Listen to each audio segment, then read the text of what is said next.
సామెతలు ఐదో అధ్యాయం. నా కుమారుడా, నా జ్ఞానోపదేశము ఆలకింపుము, వివేకములు గల నా బోధకు చెవియొగ్గుము. అప్పుడు నీవు బుద్ధి కలిగి నడుచుకొందువు. తెలివిని బట్టి నీ పెదవులు మాటలాడును. జారస్త్రీ పెదవుల నుండి తేనె కారును. దాని నోటి మాటలు నూనె కంటనూ నూనెపైనవి. దాని వలన కలుగు ఫలము మనిషి పండంత చేదు. అది రెండంచులు గల కత్తి అంత పదును గలదు. దాని నడతలు మరణమునకు దిగుటకు దారి తీయును. దాని అడుగులు పాతాళమునకు చక్కగా చేరును. అది జీవమార్గమును ఏమాత్రమూ విచారింపదు. దానికి తెలియకుండానే దాని పాదములు అటు ఇటు తిరుగును. కుమారులారా, నా మాట ఆలకింపుడి. నేను చెప్పు ఉపదేశముల నుండి తొలగుకుడి. జారస్త్రీ యందు చాయకపోక నీ మార్గము దానికి దూరముగా చేసుకొనుము. దాని ఇంటి వాకిటి దగ్గరకు వెళ్ళకము.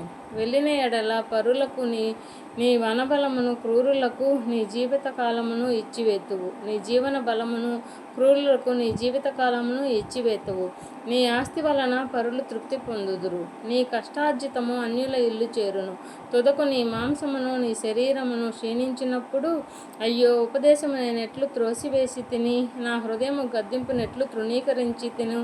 నా బోధకుల మాటలు నేను వినకపోతిని, నా ఉపదేశకులకు నేను చెవియొగ్గలేదు.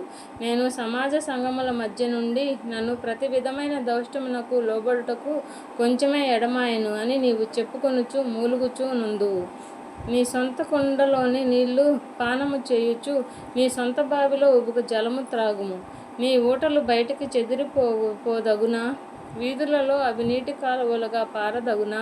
అన్యులు నీతో కూడా వాటిని అనుభవింపకుండా అవి నీకే ఉండవలెను గదా. నీ ఊట దీవెన నొందును. నీ జీవనకాలపు భార్య యందు సంతోషింపుము. ఆమె అతి ప్రియమైన లేడి, అందమైన దుప్పి. ఆమె రొమ్ముల వలన నీవు ఎల్లప్పుడూ తృప్తి నొందుచుండుము. ఆమె ప్రేమ చేత నిత్యము బద్ధుడవైయుండుము. నా కుమారుడా, జారస్త్రీ యందు నీవేళ బద్ధుడవైయుందువు.